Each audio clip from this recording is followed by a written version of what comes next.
Afrique Actu. L'Afrique avec vous. Les présidents Chirac et Sarkozy ont commis en Afrique 2 crimes que la France paye très cher.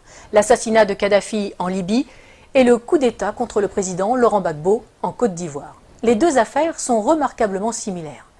Pour résumer, dans les 2 cas, un président français en exercice a sciemment utilisé la force militaire française contre un pouvoir légitime d'un État tiers pour imposer un régime plus favorable à des intérêts privés et, semblerait-il, également pour éliminer des preuves de financement occulte de campagnes électorales françaises. Et ce sont les populations, tant françaises que libyennes ou ivoiriennes, qui en paient le prix humain, financier, sécuritaire et démocratique. C'est le cadre général, tant en Libye qu'en Côte d'Ivoire. Sur le cas libyen, nous avons régulièrement sur ce même plateau détaillé les conséquences migratoires catastrophiques pour l'Europe et la France depuis que le verrou libyen a été brisé. Nicolas Sarkozy devra en répondre devant la justice, pour l'instant du seul volet financier qui a conduit à l'assassinat du leader libyen avec la complicité des services secrets français, mais il devra également rendre compte tôt ou tard avec le fauteur de guerre BHL des conséquences mortifères pour le peuple libyen et pour l'Europe. Ces 2 hommes ont du sang sur les mains et quelle que soit leur caste, ils devront rendre des comptes. Le cas de Laurent Gbagbo est lui aussi exemplaire. Il est socialiste, mais il est surtout francophile, historien, écrivain, catholique, patriote et n'appartient à aucune loge franc-maçonne. Ce qu'il désire plus que tout, c'est que la Côte d'Ivoire se libère de la France-Afrique que nous avons dénoncée dans notre dernière édition. Il veut aller, comme il le dit lui-même, au-delà des discours. Je cite: « Pour l'instant, il n'y a que des discours. Tant que les piliers seront debout, la présence de l'armée française, le franc CFA et le choix des présidents, la souveraineté des pays d'Afrique ne sera qu'un leurre et la France-Afrique, la réalité. C'est un anachronisme, un scandale tellement énorme, cette dépendance. » Fin de citation. Il va vite devenir l'homme à abattre, d'autant qu'il n'est pas prompt à accepter les exigences de Villepin ou de Chirac qui attendaient, selon ses propos, des valises de billets et pas des valises de francs CFA. Longtemps opposant à Félix Houphouët-Boigny, emprisonné pour cela par le Premier ministre de l'époque, un certain Ouattara, qui est désormais l'actuel président, il est élu à la présidence de la République de Côte d'Ivoire en 2000 face à Robert Guéhi. Dès lors, la France n'aura de cesse de lui faire quitter le pouvoir de gré ou de force. Dès 2002, il doit faire face à une tentative de coup d'État par des éléments armés par le Burkina Faso. Non seulement la France ne le prévient pas de l'attaque, comme Laurent Gbagbo le dira plus tard, bien sûr qu'ils ne m'ont pas prévenu puisqu'ils étaient dans le coup. Mais Michel Alliot-Marie, alors ministre de la Défense de Chirac, refuse de faire jouer les accords de défense pourtant imposés à l'indépendance en 1960 par Paris. C'est une affaire ivoiro-ivoirienne, dira-t-elle. Henri Emmanuelli, ancien président PS de l'Assemblée nationale, expliquera cette trahison par cette sentence, je cite: « Laurent Gbagbo a eu depuis le début un souci, faire de la Côte d'Ivoire un pays indépendant. C'est cela qui ne lui a pas été pardonné. » Pour Laurent Gbagbo, ce coup d'État est la conséquence directe d'une loi sur l'assurance maladie qu'il a fait voter. Une loi destinée à mettre en place 2 caisses, une pour les paysans, une pour tous les autres travailleurs, financées par les bénéfices du cacao, du café, de l'EVA, mais aussi des mines de diamants et d'or. Les compagnies de la France-Afrique y voient une menace trop grande pour leur marge. Le coup d'État est donc lancé.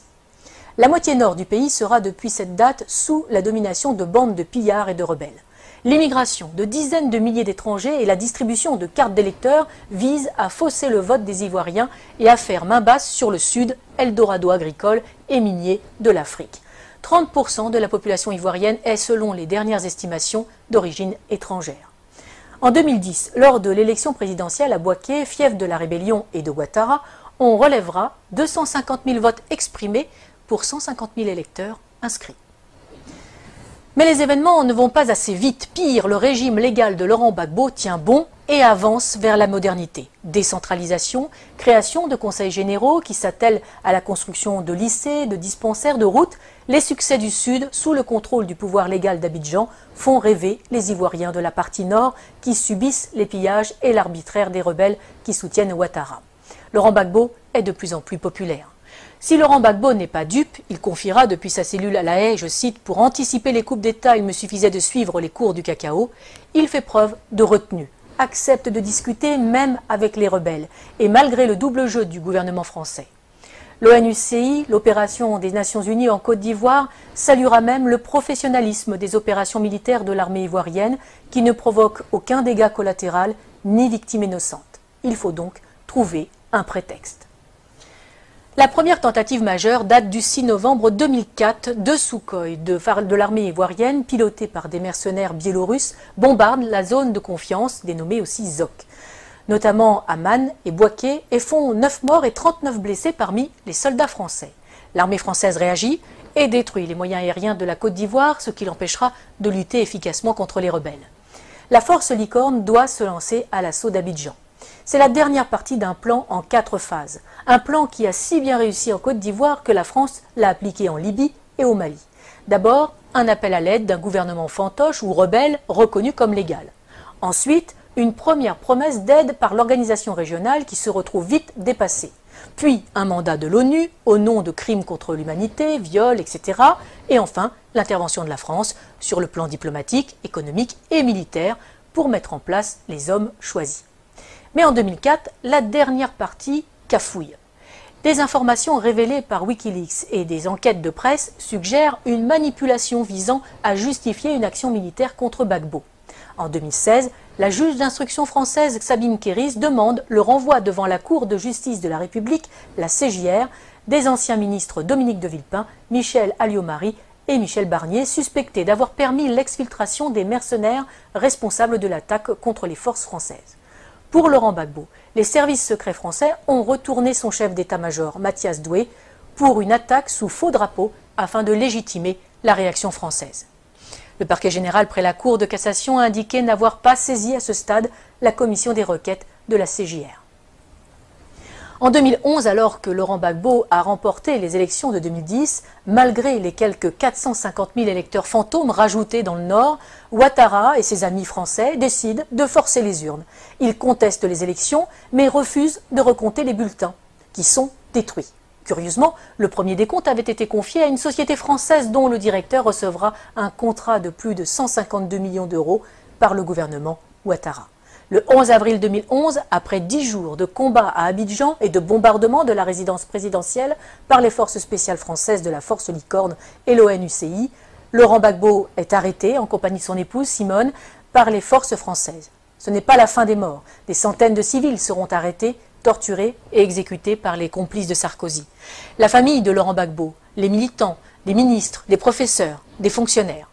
Autre victime de cet assaut, sans doute l'une des plus belles bibliothèques de livres classiques français de toute l'Afrique, seule richesse reconnue de Laurent Gbagbo et qui sera détruite par les bombes incendiaires françaises, tout un symbole. On peut se douter que les nouveaux maîtres de la Côte d'Ivoire ont mis le pays et les industries en coupe réglée. À commencer par Alassane Ouattara, l'ami intime de Nicolas Sarkozy, de Laurent Fabius et de Martin Bouygues, et aussi, aux surprises, de Georges Soros. Le moindre coupeur de route et assassin du Nord est devenu qui préfet, qui commandant de police, qui chef des armées ou président de l'Assemblée nationale. Les compétences comptent peu, c'est le nombre de fusils à disposition qui prime tout. Mais parlons des Français.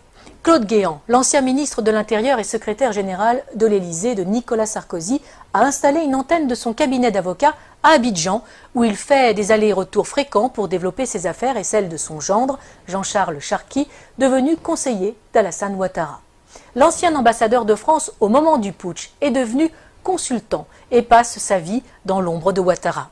Les chefs militaires de l'opération Licorne sont devenus consultants et se sont vus confier la juteuse modernisation de l'armée ivoirienne.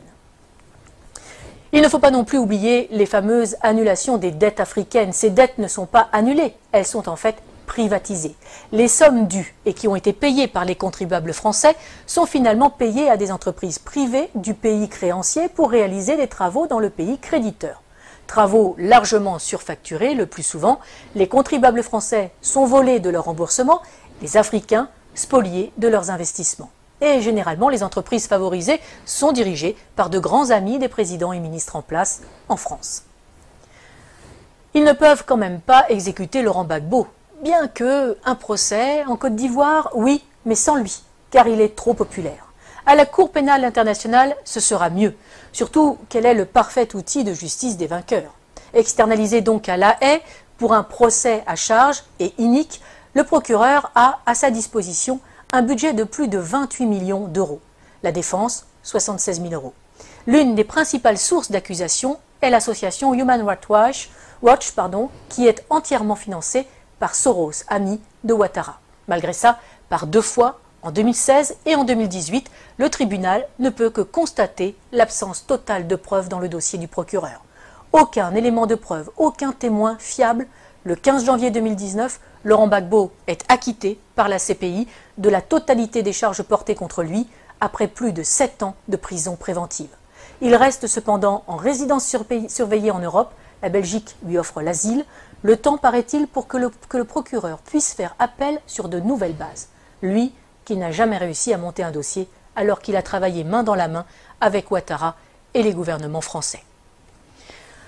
Nous n'avons fait ici qu'effleurer ce sujet vaste et complexe qui pourrait servir de trame à une série d'espionnage et de géopolitique.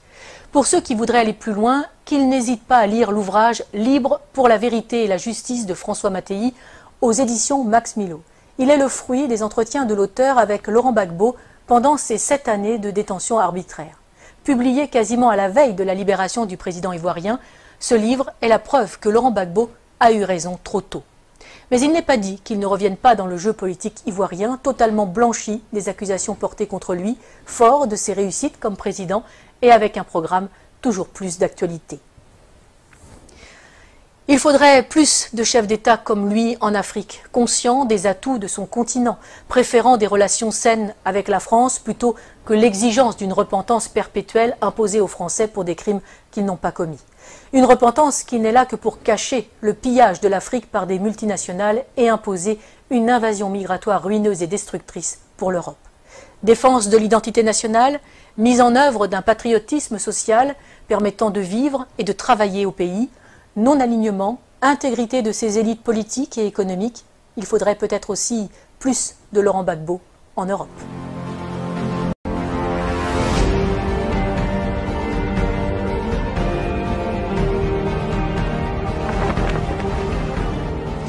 Il aura fallu que la polémique soit lancée par le vice-président du Conseil italien, Luigi Di Maio, du mouvement 5 étoiles, pour que les Français entendent parler du franc CFA. L'affaire est née le 20 janvier quand Luigi Di Maio a déclaré à propos des migrants, je cite, « À partir d'aujourd'hui, ceux qui veulent débarquer en Italie, on va les emmener à Marseille. Je vais demander des sanctions contre les pays qui colonisent l'Afrique. La France imprime le franc dans les colonies pour financer une partie de sa dette. Pour laisser les Africains en Afrique, il suffirait que les Français restent chez eux. » Fin de citation. Le franc CFA, c'est le franc de la communauté financière africaine qui est le nom de 2 monnaies communes héritées de la décolonisation. Le franc de la communauté financière en Afrique pour le Bénin, le Burkina Faso, la Côte d'Ivoire, la Guinée-Bissau, le Mali, le Niger, le Sénégal et le Togo. Et le franc de la coopération financière en Afrique centrale pour le Cameroun, le Congo, le Gabon, la Guinée équatoriale, la République centrafricaine et le Tchad. 14 pays en tout, pas tous francophones et ni anciennes colonies françaises, parfois protectorats allemands, espagnols ou portugais. Créé par De Gaulle le 25 décembre 1945 avec Soustelle et Pleven, le franc CFA est un outil de réaffirmation de l'autorité de la métropole sur des zones qui ont échappé à son contrôle lors de la Seconde Guerre mondiale. Ce qui pouvait se comprendre au lendemain de la guerre prend une autre tournure au moment de la décolonisation. Ce franc CFA, imprimé à Chamalières dans le Puy-de-Dôme, dans le fief de Giscard d'Estaing, ampute les pays qui l'utilisent de la marque de leur souveraineté. On gardera à l'esprit le parallèle avec l'euro.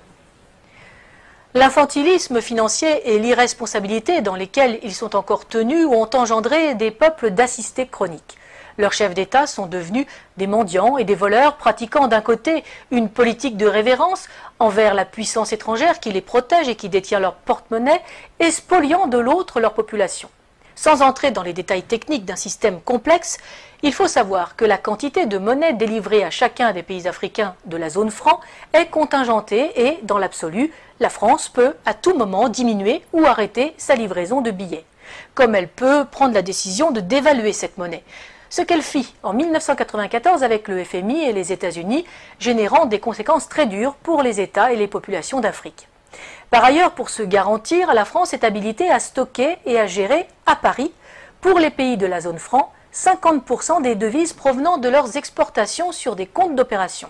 Elle en ponctionnait la totalité jusqu'en 1973 et l'équivalent de 65% jusqu'en 2005. Les recettes en devises du cacao, du café, de l'EVA, du pétrole, du coton, de l'uranium, de l'or, du diamant, du manganèse, des métaux rares, etc. vendus dans le monde entrent donc pour une bonne part à la Banque de France et non dans les pays africains de la zone franc qui ont généré ces exportations. Un flux en dollars, livres sterling, yens et euros dont le Trésor français a la garde et place à son profit sur les marchés financiers internationaux. Autre confiscation très avantageuse pour la France, le dépôt de l'or africain dans nos coffres qui vient garantir ce franc CFA et qui s'ajoute aux réserves d'or de l'État français, nous permettant de figurer en bon rang parmi les États occidentaux dont les réserves d'or sont les plus élevées. Après les États-Unis, 8100 tonnes, l'Allemagne, 3400 tonnes, le FMI, 2800 tonnes et l'Italie, 2450 tonnes et devant la Russie, 2000 tonnes. Un avantage non négligeable en période de crise. Un bon moyen, par exemple, de rassurer les agences de notation et les marchés auxquels la France emprunte de quoi boucler son budget. Enfin, le franc CFA constitue avant tout un levier politique qui permet une ingérence directe dans les affaires d'un pays. Il a suffi au gouvernement de Sarkozy de couper les robinets de la Banque centrale d'Afrique de l'Ouest et de fermer les banques filiales de banques françaises en Côte d'Ivoire pour mettre Laurent Gbagbo en difficulté. Nous aurons d'ailleurs l'occasion de revenir sur le cas de la Côte d'Ivoire et de son président légitime, Laurent Gbagbo, dans une prochaine édition. En vérité, le franc CFA n'est pas un vestige de la colonisation, c'est une privatisation de la colonisation. Elle permet à nos dirigeants de corrompre les élites africaines, d'imposer la présence des multinationales comme Areva, Total ou Bouygues dans des marchés publics africains avec des fonds publics mais des bénéfices très privés. Et les pertes parfois magistrales, comme pour Areva, que nous avons déjà évoquées sur ce même plateau, si elles sont bien à la charge des contribuables français, n'empêchent en rien le versement de commissions bien juteuses. Ce sont les mêmes multinationales qui font venir la main-d'œuvre africaine en Europe, un sous-prolétariat déraciné de pays corrompus et ruinés, une masse d'esclaves qui a l'énorme avantage de faire baisser les salaires des Européens et de mettre à mal tous les systèmes sociaux de protection, maladie, retraite, famille et les services publics. En multipliant les bénéficiaires sans apporter de nouveaux contributeurs, l'équilibre est rompu, les systèmes de protection et les services publics ne fonctionnent plus. Du coup, les bénéficiaires légitimes, les seuls contributeurs, les deux souches, n'en veulent plus et le privé peut prendre la relève et empocher de juteux bénéfices. Les délires complotistes, Charlie Hebdo, dans son édition du 27 octobre 2004, citait des propos tenus par Renaud Dutreil, alors ministre de la fonction publique, le 20 octobre à Paris, lors d'un déjeuner-débat de la Fondation Concorde. Je cite, « Le problème que nous avons en France, c'est que les gens sont contents des services publics. L'hôpital fonctionne bien, l'école fonctionne bien, la police fonctionne bien. Alors, il faut tenir un discours, expliquer que nous sommes à deux doigts d'une crise majeure, mais sans paniquer les gens, car à ce moment-là, ils se recroquevillent comme des tortues. » C'était en 2004, on mesure le chemin parcouru en 14 ans. Pour que l'Europe demeure aux Européens, il faut rendre l'Afrique aux Africains, ce qui permettra de rendre les Africains à l'Afrique. Le patriotisme social et économique que le Parti de la France veut installer dans notre pays est aussi la solution pour un développement indépendant des pays africains. Nos relations avec nos anciennes colonies est certes nécessaire pour des raisons géopolitiques et géostratégiques, mais elles doivent se faire dans l'intérêt des peuples souverains sur chacun des deux continents et non pour les bénéfices de leur caste dirigeante, qu'elle soit politique ou économique.